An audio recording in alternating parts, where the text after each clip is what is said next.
my kids are 5 and 8 right now, and they'll draw a picture, and it's beautiful to me, even when it's outside of the lines, or even if it's not, fully what I would consider is, or the world might look at it and be like, oh, that's a perfect piece of art. Yeah.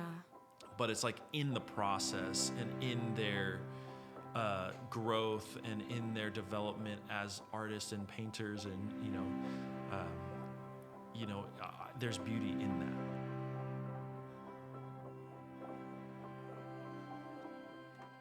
Sweet. Well, welcome to the AWI podcast. Thank you. This is just a time for real and authentic conversations surrounding Christian worship with questions on theology, artistry, and leadership.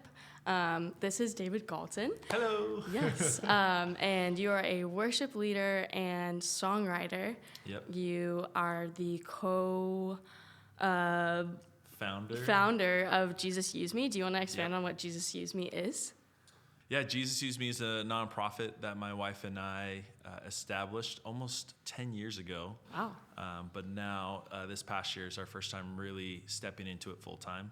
But we work with the next generation, believing our faith is so much more than just the Sunday, and we can live out our faith every day. So it's kind of like, how do you live the Great Commission? How do you make disciples of all nations beyond the Sunday? And we kind of invest in the next generation, helping them to do that. So That's awesome. Yeah. What sparked you wanting to pursue that?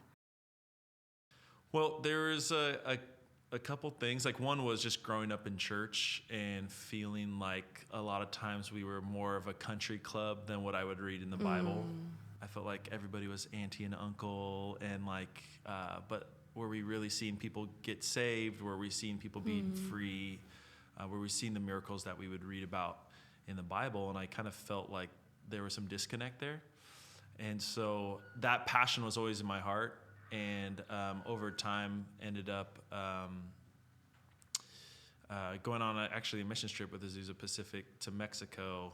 And there was a speaker talking about how his family gave their lives for ministry through this prayer, Jesus Use Me, like 50 years ago. And when that happened, when he was sharing in that mission trip, I felt like the Spirit of God was telling me, David, that's the prayer I want you to help America pray.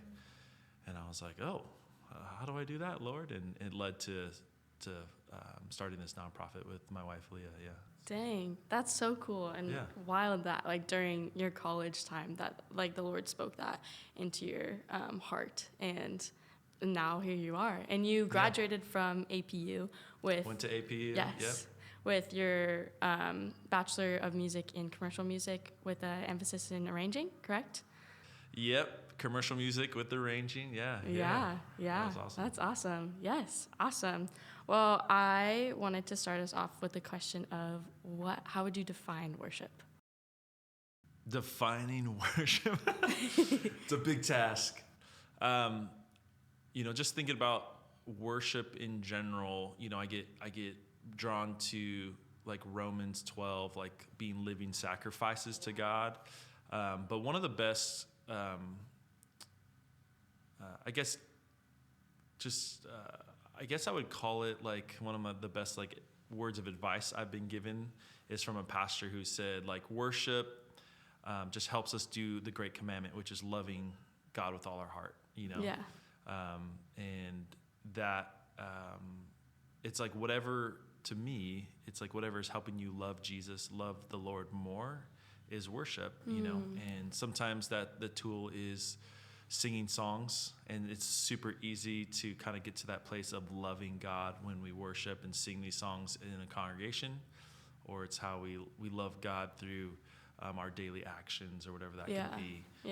So if I was defining worship, it'd be like loving God, with your life. So yeah. Well, and I think it's worship's in the mundane, and it's in the praise and the music, but it's also like in the daily things. And the more you love God, the more you're drawn closer to Him, and then the more, it's an act of worship. I love that so much.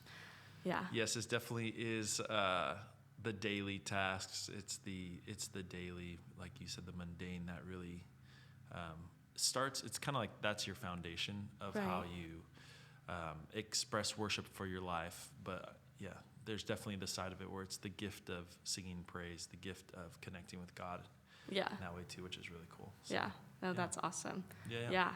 And today specifically, so it's like, okay, we defined worship, but you're a singer-songwriter and you're like, you do all the things. And so asking the question of, okay, how does songwriting fit into worship? Like how is that an avenue of worship for you? Yeah, it's kind of interesting. We're in the prayer chapel because at APU, because this is the first place I ever wrote a song Awesome. which is kind of unbelievable to be sitting in here talking about that. I remember like laying on the floor over here and spending time with the Lord. Actually, there was a chapel speaker that really just talked about spending time with God and like really giving Him your day on a daily basis. And so my room was right over there, and I used to walk over and in the mornings kind of just spend time in here. And one of our classes at APU was music theory, and I remember they wanted us to bring all those different elements together to write a song. And so I remember just laying down on the floor and writing my first song, kind of out of Hebrews chapter 11. By faith, all these people did these things for the Lord, and it kind of reminded me of that. So what's cool about it, and even like, I guess what my thought was even being in this space, is songwriting has really become a part of my daily worship to the Lord. Yeah. And it's like, sometimes it's processing the things that I'm going through on a daily basis. Sometimes it's writing. Yeah. Sometimes I actually would feel a little guilty because some of my journaling or prayers that I'd be writing turns into songs, and then I'm like, wait, am I spending time with God to like write a song, or am I just spending time with God? Or is it just a natural like gift of yours that you go into? Yeah, and so the songwriting journey has really become a part of my devotion to God and my worship to God. Yeah. And it's kind of expressing on a lot of different levels sorrow that I'm going through in life, and just even over the last couple of years, my dad passed away and different things were happening that were really difficult, and I would write songs to help me process the lamenting in that, or some amazing things were going on, so I could write about that and celebrate that, or thinking about even our community and where we've been and where my heart would always desire for us to be as a community. Sometimes I think, especially as creatives, we see a lot more intuitively and feel a lot more, which I feel like is a gift. But with that is this opportunity then to create with that inspiration. Sometimes it can drive us to like cynicism because we see and feel so much, and then we're like, why isn't it changing? But I think that's part of the gift of the creative process, and especially for me as a songwriter, it's trying to use this gift of songwriting to be a solution to some of the things I see and feel. And to me that is worship, and it's kind of this working the art and the creative with the Lord, to do that. And so one of the things I hold on to as well is that our God is a creator. Yes. And then He invites us into creating ourselves. Yeah. And so, which is cool because we're made in His image, and like we get to do the things that He does, right? And so part of that is as we discover creativity, like one of those ways in songwriting for me has been like, oh, He's a creator, and like I'm able to create as well, which is really cool. And giving that to Him is a really deep, I guess, connection to have with the Lord. So well, what's really cool too about music is I think music has a way of connecting us with other human beings, where it's like, okay, with the blending of lyrics and melody and instruments, like we're able to create this full-blown story that goes beyond just like talking, having a conversation, but it's like the certain chords matched with the lyrics that like say say the word lament, like there's a chord that you can match with that emotion of what that word means. That's and great. That allows us to actually connect even more and can draw us that much deeper into worship with the Lord and into like a greater and bigger community with people, which I think is really beautiful. And I'm curious. I'm curious too, how do you start with lyrics? Do you start with music? Yeah, I mean, for me, I always start with lyrics first. Me too. Just because I think that's really what separates kind of the sacred art compared to like, if you look at like secular versus sacred, especially like creating for the church or writing for the Lord, it like the difference really to me isn't a lot in the actual sonic of it, but it's more in the message that you're presenting or the art of like the lyric, the storytelling that you're what story are you telling? Whose story are you telling? And so for me, it's always kind of been a lyric first thing. And I think that's probably because my heart was really drawn to worship under the leadership, kind of from afar of like Tommy Walker and like worship leaders like that could write songs. And I just remember reading his book on songwriting kind of from my early time as a songwriter. And he was kind of like, start, like with writing lyrics and then kind of match your music to kind of what the theme, if it's supposed to be like, if this is going to be a praise and joyful song, it's like your music has to really fit that. And so I've also done it, where sometimes, you get into different sessions and somebody starts with like a certain like chord progression or something like that can do that, but mostly start. And do you write songs specifically for the church or personal, or is it like mix of both? Definitely a mix of both. I would say the last few years it's been more for the church, and then as of recent, the last year has been more like for myself in processing. And I think early on, I did a lot of like just my own. It's like you could listen. It sounds like it's like my journal, like of music. Yeah. And I think there was a piece of it that like as a songwriter, I was wrestling with like writing song, like do I write songs like for myself and like the journey that I'm on with God, kind of like your faith journey, or do I write songs that are specifically for a congregation to sing? And I think what was helpful for me was when I started kind of like trying to clarify in the process, when I'm in the process of the art, is like making a decision like, I'm going to try to make this more congregational. Totally. Or like, I'm just going to let this, I'm not going to worry about, the range of the melody or like the style, like, oh, this is a trendy style, so let me write this way or something like that. I think I personally find more freedom when I'm just writing for like my faith journey. Like I can just kind of say whatever. Right.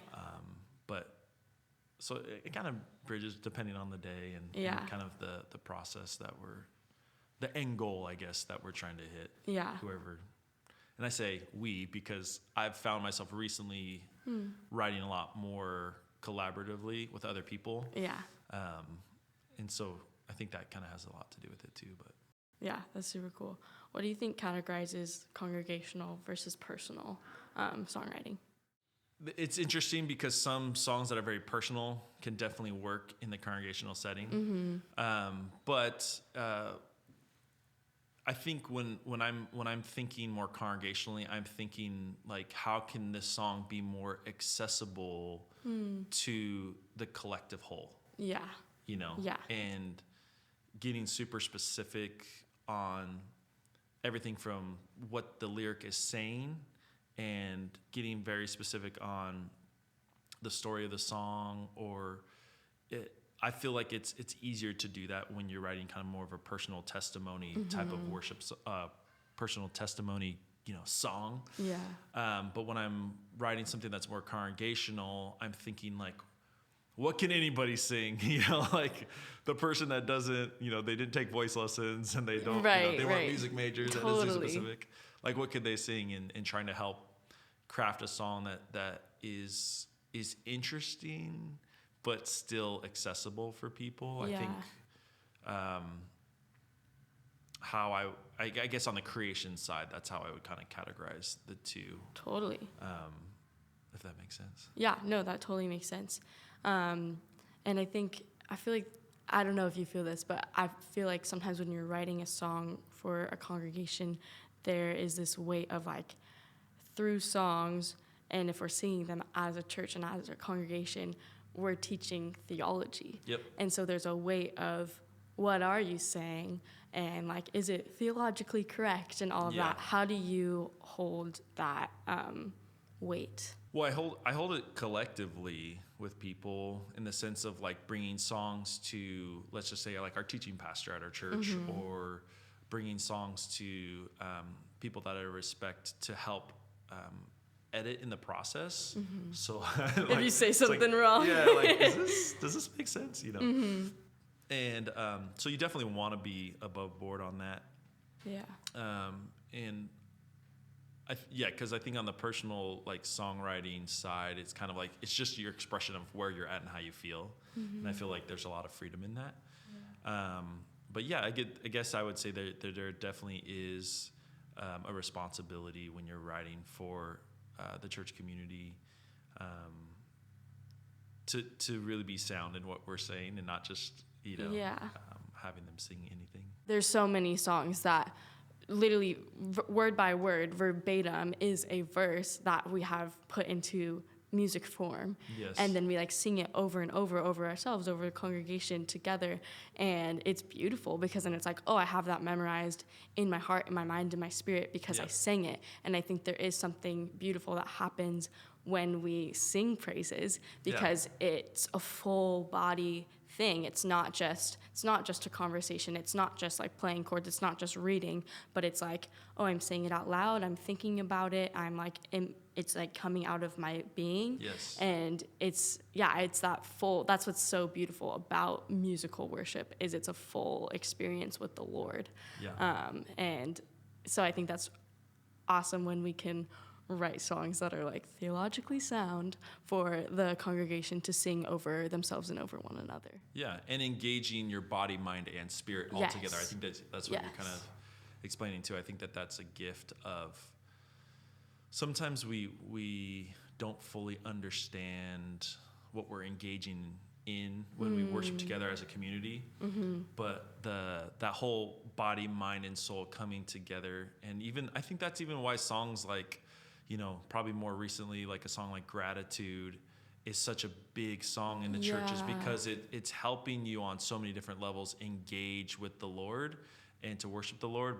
But it's like the simple of like, so I throw up my hands. It's teaching you just like, see the whole room throw up their hands, which is like beautiful. Engaging your physical body. It's engaging like the way you're thinking and the way you're feeling, like all those different things together. And I think God knew, he created music in a way that connects with him so deeply. And I think that's probably why it's so highly fought over, and especially in like the world of like the industry versus like the church world is because it is such a polarizing spiritual experience. Yeah. You know, and because God has made it to connect with him. And I believe, to me, that's like the main purpose why music and songs and songwriting exists is to glorify God, to reflect God, to connect with the Lord. Yeah. Otherwise, you know, some people say it's like, well, why does music exist anyways? Like, what purpose does it really serve? You know, but it's, to me, it's really grounded in how we are able to connect with the Lord in such a powerful way. So I feel like that's why it's so heavily controversy in a sense. Yeah. Well, it's like you can use music for good or for bad, and like you can literally listen to songs and there's a different thing arguably spiritually going on in certain genres versus like worship music. And there you can like sense that and feel that. And I think there's literally specific chords that have a certain timbre to them that like make you feel something. And so it's like it can express anger, or it can express love, or it can express sorrow, or it can express joy. And there's so many.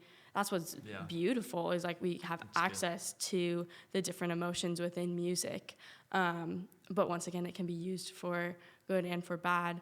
But I think what's also really cool about like songwriting, and it's all in the Psalms too, of there's a place for lament, there's a place for joy, and sitting with the Lord in those different spaces, and also like bringing that to the church, of like teaching the church to be able to sit in those different emotions, whether uncomfortable or not. When you think of the church today, what songs do you think they need right now? Ooh, that's a good question. I think the church needs honest songs. I think the church needs songs that are birthed from, a genuine love relationship with the Lord. I don't assume that they're not, but I'm just saying, like, I think that's what people are craving. And songs that, are unique and genuine, I feel like, to a community is really powerful. And I think that's just, maybe it's more of how I feel because I am a songwriter too. But I think there's something unique about a community declaring something that's very specific to them. And it's really cool when we're able to collectively join with like all of capital C church and singing certain songs that like unify us as a body, no matter where we're worshiping from. But I think there's also certain things that are really powerful when we're able to sing songs that are addressing certain things that are happening within the community. And even for worship leaders and songwriters, if there is a platform for the songwriter to in space, I think it's developed with a healthy relationship with your leader or pastor that you're ministering with. But if there is an opportunity over time to grow more space in trust with leadership, to be able to share, I think it's so powerful, because you can share some of the stories behind why you wrote it, and not necessarily give a sermon in a worship service. Like, it's not like a little concert or anything like that, but it's more to give context, I feel like, for your community to go deeper in their faith. So it's like songs that allow us to lead our community better, I feel like, is needed. And then honest songs, especially coming out of the pandemic, especially like addressing things in the world that are very polarizing. Speaking of, just what might be those type of pertinent things, I feel like are very needed, more than I'm going to sing the top 25 CCLI songs. Which they're great songs. They made it to the top for some reason. They're great. But I think if we get lost in the what's popular or like the performance side, or like what we feel like people want to hear is way less important than what God is really wanting to speak to the community. Absolutely. On a weekly basis, and maybe how we would want to respond back to him, and minister to him. And I think one of the roles of a worship leader is to bring the people to his feet, to bring them into his presence. And it's like, okay, so how can we best do that? Like, either is it one of the songs that is like worldly, like gratitude? Like, is that a song that right now like our congregation needs to sing, or is there something else on the congregation's heart that we need to collectively sing and sit in together? And what draws the people that much closer to the Lord? And like, that circles back to whole worship of like what closes that gap between them and God, what draws them into loving God more. And I would just encourage you and encourage everyone. It's like, it's okay to just like pick a direction and go for it, and just go all the way to the end, you know, and just do your best. Sometimes it doesn't 100% work in that way, but it's like there's endless songs to be written. Yeah. So it's kind of like, just go for it. And even I used to always get hung up on my ability at the moment. Like, oh man, like I'm not very good at this and that aspect of songwriting at that point. It's like, just give your best at that time, Totally. you know, and the more you develop and work on your craft, you know, it'll get better and better. You can refine it. But it's like, set a goal, set a direction, like finish the song, like all of those things. The song is huge. are a big part of creating art. It's kind of like, my kids are 5 and 8 right now, and they'll draw a picture, and it's beautiful to me, even when it's outside of the lines, or even if it's not, you know, fully what I would consider is, or the world might look at it and be like, oh, that's a perfect piece of art. Yeah. But it's like in the process and in their growth and in their development as artists and painters, and